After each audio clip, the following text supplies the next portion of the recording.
નમસ્કાર વિદ્યાર્થી મિત્રો, કેમ છો બધા? મજામાં હશો તો આપણે જોઈએ કે આજના વિડીયોમાં આપણે ધાતુ અને અધાતુ વિશે જોઈએ. તો એ પહેલા આપણે થોડો ખ્યાલ મેળવવો પડશે તત્વો વિશે. તો તત્વોનો ખ્યાલ મેળવતા પહેલા આપણને ધ્યાનમાં હોવું જોઈએ મોડર્ન પીરિયોડિક ટેબલ એટલે આધુનિક આવર્ત કોષ્ટક, કે જેમાં તમને જેમ સ્કૂલમાં શાળામાં રોલ નંબર પ્રમાણે ગોઠવવામાં આવે છે, એમાં તત્વોની જેમ જેમ ખોજ થઈ રહી છે, જેમ જેમ આપણને તત્વો વિશે જાણકારી મળી રહી છે, એમ એ તત્વોને આપણે એક સરખા ગુણધર્મની રીતે એને એક આવર્ત કોષ્ટકમાં ગોઠવેલા છે. હવે એ આવર્ત કોષ્ટકની ખાસિયત શું છે? એ આવર્ત કોષ્ટકમાં અહીંયા સ્તંભ અને હરોળ આવેલી છે.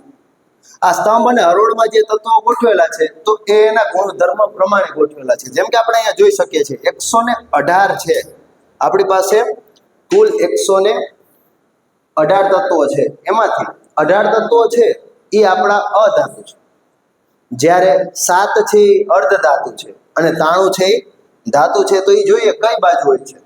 હવે જે આ બાજુ ડાબી બાજુ, આ આવર્ત કોષ્ટકની ડાબી બાજુ જે તત્વો આવેલા છે એને આપણે ધાતુ તરીકે સ્વીકાર્યા છે, અને જે જમણી બાજુ આવ્યા છે એને અધાતુ. પણ પ્રશ્ન એ છે કે કયા સ્તંભની જમણી ને કયા સ્તંભની ડાબી? તો અહીંયા આપણને એક સીડી જેવું રચના જોવા મળે છે. આ સિલિકોન, જો તમને આ પીળા કલરની જે સીડી જોવા મળે છે, silicon, germanium, arsenic, antimony, tellurium, તો એ જે અર્ધ ધાતુ છે એની ઓલી બાજુ રહેલા, જમણી બાજુ રહેલા ને અધાતુ કહે છે, જ્યારે આ બાજુ ડાબી બાજુ જે રહેલા છે એને ધાતુ કહેવાય છે. એવું કેમ કહેવાય છે? એના જવાબ આપણને અહીંયા જોવા મળે છે. જુઓ મિત્રો, ધાતુ એટલે શું? તો ધાતુઓ આધુનિક આવર્ત કોષ્ટકમાં ડાબી બાજુએ આવેલા છે અને ઇલેક્ટ્રોન ગુમાવવાનો ગુણધર્મ ધરાવે છે. એની પાસે વધારાનો ઇલેક્ટ્રોન પડ્યો છે, એ ઇલેક્ટ્રોનની આપલે કરીને જ તો એ બંધ બનાવે છે. તો આપલે વખતે એ ઇલેક્ટ્રોન ગુમાવે છે, એટલે એને ધાતુ કહેવામાં આવે છે. તો ધાતુ કઈ કઈ છે? તો કે sodium, potassium, calcium, magnesium, copper, iron, zinc વગેરે ઘણી બધી ધાતુઓ છે. પણ આપણા ધ્યાનમાં આવેલી કઈ કઈ ધાતુઓ છે? તો કે જો લેડ આવેલી હોય, બીજું સોનું, દરેકે ધ્યાનમાં લીધેલી વાત છે. સિલ્વર એટલે ચાંદી, કોપર, તાંબુ, આ બધા લોખંડ છે, એ બધી ધાતુઓ છે.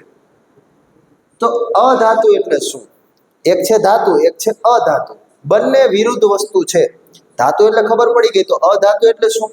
અધાતુ આધુનિક આવર્ત કોષ્ટકમાં આપણે જોયું એમ જમણી બાજુ આવેલા હોય છે.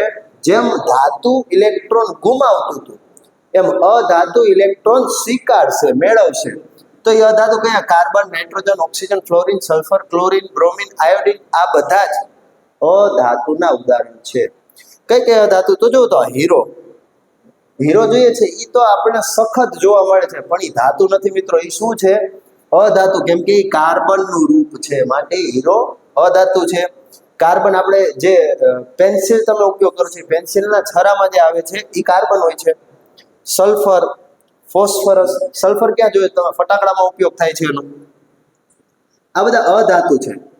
પરંતુ જેમ કોઈ મનુષ્ય હોય, માણસ હોય, તો એના ગુણધર્મો હોય કે આવો છે કે આવી, એમ કોઈ તત્વના પણ ગુણધર્મો હોય કે ધાતુ કેવા હોય છે, અધાતુ કેવા હોય છે. તો આઈએમપી પ્રશ્ન છે, તફાવત આપો ધાતુ અને અધાતુ. મિત્રો, બોર્ડની પરીક્ષામાં પૂછાઈ શકાય તેવો તફાવત 3 માર્ક માટે, ધાતુ અને અધાતુનો તફાવત.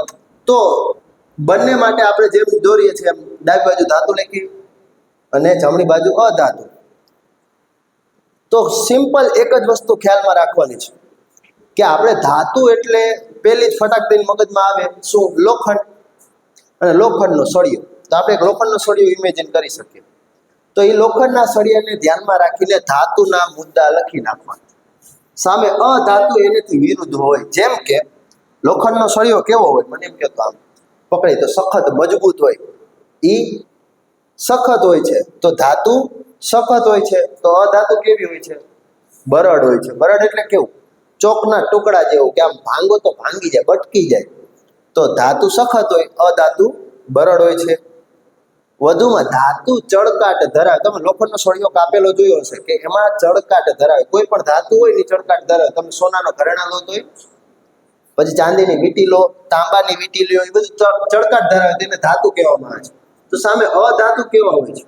ચળકાટ ધરાવતું નથી. ત્રીજો મુદ્દો, ધાતુ રણકાર ઉત્પન્ન કરે છે, એટલે જ તો આપણે શાળાના ઘંટમાં એટલે કે બેલમાં એ કોપરનો કે લોખંડનો ઘંટ ઉપયોગ કરે છે કે જેના ભટકાડવાથી રણકાર ઉત્પન્ન કરે છે. એ ધાતુના હોવાના લીધે રણકાર ઉત્પન્ન કરે.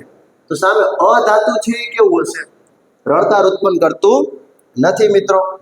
ધાતુ ટીપાવપણાનો ગુણધર્મ ધરાવે છે. જો અહીંયા 1 માર્ક માટે પૂછી શકે એવો પ્રશ્ન કે ટીપાવપણું એટલે શું? તો કે જે પણ વસ્તુને આપણે ટીપીને પતરું બનાવી શકાય. જેમ કે લોખંડના પતરા જોયા હશે તમે, એલ્યુમિનિયમના પતરા જોયા હશે, તો એ બધી ધાતુ છે. ધાતુને ટીપવાથી એના પતરા બનાવી શકાય છે. એ ગુણધર્મને ટીપાવપણાનો ગુણધર્મ કહે છે, જે અધાતુમાં જોવા મળતો નથી. વધુમાં બીજો એક ગુણધર્મ છે કે ધાતુ તણાવપણાનો ગુણધર્મ ધરાવે છે. ધાતુને ટીપી તો શકાય છે, પણ ધાતુને ખેંચી શકાય. ખેંચો તો લાંબા તારમાં એ બદલી જાય છે. ટીપાવપણું એટલે ટીપીને પતરું બનાવો. તણાવપણું એટલે તાણવું, તાણીને તાર બનાવી શકાય. તો તમે ક્યાંય તાર જોયા છો? લોખંડના તાર હોય, સોનાના તાર હોય, ચાંદીના તાર હોય. એ બધા તાર ધાતુના હોય છે. ક્યાંય અધાતુના તાર જોવા મળતા નથી, કેમ કે એને તણાવપણું હોતું નથી, બટકી જાય છે, તૂટી જાય છે. ધાતુ તૂટતી નથી. તણાવપણુંને એક સારી વાત છે, આપણે આના પછીની સ્લાઇડમાં જોઈએ.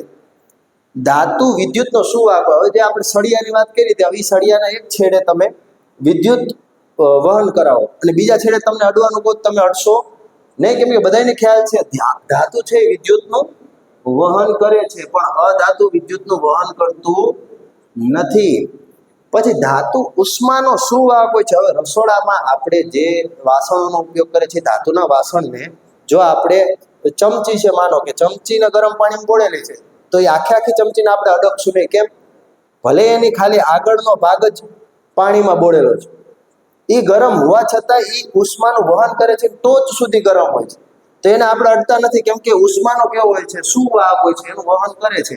જ્યારે અધાતુ ઉષ્માનું અવાહક હોય છે, વહન કરતું નથી. ધાતુની ઘનતા વધુ હોય છે. ઘનતા એટલે શું? ડેન્સિટી. દળ અને કદનો ગુણોત્તરને ઘનતા કહે છે. હવે દળ અને કદના ગુણોત્તર એટલે શું? કે 1 કિલો લોખંડ લો અને 1 કિલો રૂ લો, બેનો વજન કેટલો છે? 1 કિલો. પણ લોખંડ છે આટલાકમાં 1 કિલો આવી શકે અને રૂને જગ્યા જાજી જોઈએ છે, તો એનો ગુણોત્તર જે આવે છે એને ડેન્સિટી ઘનતા કહે છે. એ પ્રમાણે ધાતુની ઘનતા વધુ હોય છે અને અધાતુની ઘનતા ઓછી હોય છે. તો આ તફાવત છે, આનો સ્ક્રીનશોટ તમે મિત્રો લઈ શકો છો. આઈએમપી તફાવત છે 3 માર્ક માટે. નેક્સ્ટ જોઈએ, ધાતુના ગલન બિંદુ અને ઉત્કલન બિંદુ ઊંચા હોય છે. તો ગલન બિંદુ અને ઉત્કલન બિંદુનું ધોરણ 9 માં આપણે ભણી ગયા કે જે તાપમાને ધાતુ કે પીગળે છે એને ગલન બિંદુ કહેવાય છે, અને જે તાપમાને પ્રવાહી ઉકળે છે એને ઉત્કલન બિંદુ કહે છે. પણ આ જે ધાતુ છે એના ગલન બિંદુ ખૂબ જ ઊંચા હોય છે. જેમ કે લોખંડને પીગાળવા માટે આપણે ભઠ્ઠીમાં ઊંચું તાપમાન લઈ જવું પડે છે, તો એ લોખંડ ધાતુ હોવાના લીધે એનું ગલન બિંદુ ઊંચું હોય છે, પણ અધાતુનું ગલન બિંદુ આના કરતા નીચા હોય છે. તો આ તફાવત થયો. નેક્સ્ટ જોઈએ કે 1 માર્કમાં આ પાઠમાંથી શું શું પૂછાઈ શકે.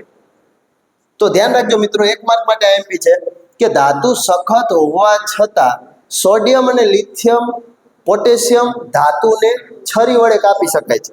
હમણાં જે આપણે વાત કરીએ એ કે ધાતુ છે એ કેવી હોય છે? સખત હોય છે. તો સખત વસ્તુને છરી વડે કાપી શકાય નહીં. પણ અપવાદ છે. કઈ 3? સોડિયમ, લિથિયમ અને પોટેશિયમ. સોડિયમને Na વડે દર્શાવાય, લિથિયમને Li વડે અને પોટેશિયમને K વડે. આ 3 ધાતુ એવી છે કે જેને છરી વડે ચોસલા કરી શકાય છે. બીજું જોઈએ કે ધાતુ મોટા ભાગે ઘન હોવા છતાં મર્ક્યુરી એટલે કે પારો છે એ ધાતુ ઓરડાના તાપમાને પ્રવાહી હોય છે, માટે તે થર્મોમીટરમાં ઉપયોગમાં લેવાય છે. થર્મોમીટર એટલે શું? તો કે તમને તાવ આવ્યો હોય કે ડોક્ટરને બતાવવા જાવ તો તમારા શરીરનું તાપમાન માપવા માટે કે નોંધવા માટે એક આવું પેન જેવું છે, એક સાધન હોય છે, જેને અણી હોય છે, એમાં એક પ્રવાહી ભરેલો હોય છે કે જે તમારા શરીરના તાપમાનની ગરમીના લીધે ઉકળે છે. તો એ કેટલું ઉકળે છે એના પરથી ખબર પડે કે તમારા શરીરનું તાપમાન કેટલું છે. એને કહેવાય થર્મોમીટર. તો એ અંદર જે પ્રવાહી હોય છે એ ધાતુ હોય છે. ધાતુ મોટા ભાગે કેવા હોય છે? ઘન. પણ અપવાદ શું છે? મર્ક્યુરી, Hg પારો, જેને Hg વડે દર્શાવાય, પારો, જે ઓરડાના તાપમાને પણ પ્રવાહી હોય છે. ધાતુને તણાવપણું હોવાને લીધે, જો મેં તમે તણાવપણાની વાત કરી હતી, તણાવપણું એટલે શું?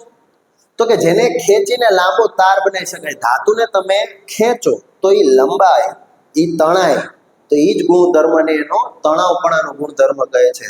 એ ગુણધર્મના લીધે જ તો 1 ગ્રામ સોનામાંથી 2 કિલોમીટર, 1 ગ્રામ સોનું લ્યો ને એમાંથી નાનો ઝીણો એવું ખેંચીને તાર બનાવો તો કેટલો તાર બનાવી શકાય છે? લગભગ 2 કિલોમીટર જેવડો લાંબો તાર બનાવી શકાય છે. એ જ ગુણધર્મને લીધે જ મિત્રો તમે ને હું ઘરેણા સોના અને ચાંદીના પહેરીએ છીએ, અધાતુના ઘરેણા પહેરતા નથી મિત્રો. આયોડિન અધાતુ છે, સોરી આ વચ્ચે રહી ગયું. ધાતુના ગલનબિંદુ ઊંચા હોય, આપણે જેમ વાત કરીએ કે લોખંડને પીગાળવા માટે ભઠ્ઠીનું તાપમાન ઊંચું લઈ જવું પડે છે, કેમ કે લોખંડ શું છે? ધાતુ છે, એનું ગલનબિંદુ ઊંચું હોય. એમ ધાતુના ગલનબિંદુ ઊંચા હોય છે, પરંતુ એટલે કે અપવાદ આયો, ગેલિયમ અને સીઝિયમ નામની ધાતુ છે એના ગલનબિંદુ નીચા હોય છે. એ હથેળીમાં રાખો ને તમે ગેલિયમ ધાતુને હથેળીમાં રાખો તો એ તમારા હથેળીના તાપમાનના લીધે ઉકળવા માંડે, એ પીગળી જાય. એટલે એના ગલનબિંદુ કેવા માનવામાં આવે છે? નીચા હોય છે. અપવાદ છે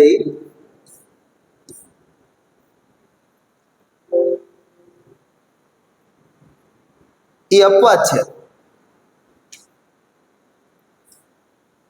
પછીનું જોઈએ કે આયોડિન અધાતુ છે, પરંતુ જેમ આપણે જોયું હતું કે ધાતુ છે એ ચળકાટ ધરાવે છે, પણ અધાતુ ચળકાટ ધરાવતી નથી. પણ એ અધાતુમાં એક અપવાદ છે, એક વિરલો એવો છે જે ચમકે છે. તો એ કોણ? આયોડિન.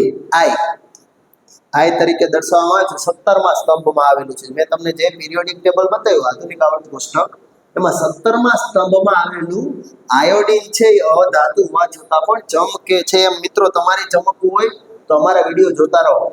હવે આગળનું જોઈએ કે કાર્બનનું અપર રૂપ હીરો એ સૌથી સખત કુદરતી પદાર્થ મનાય છે.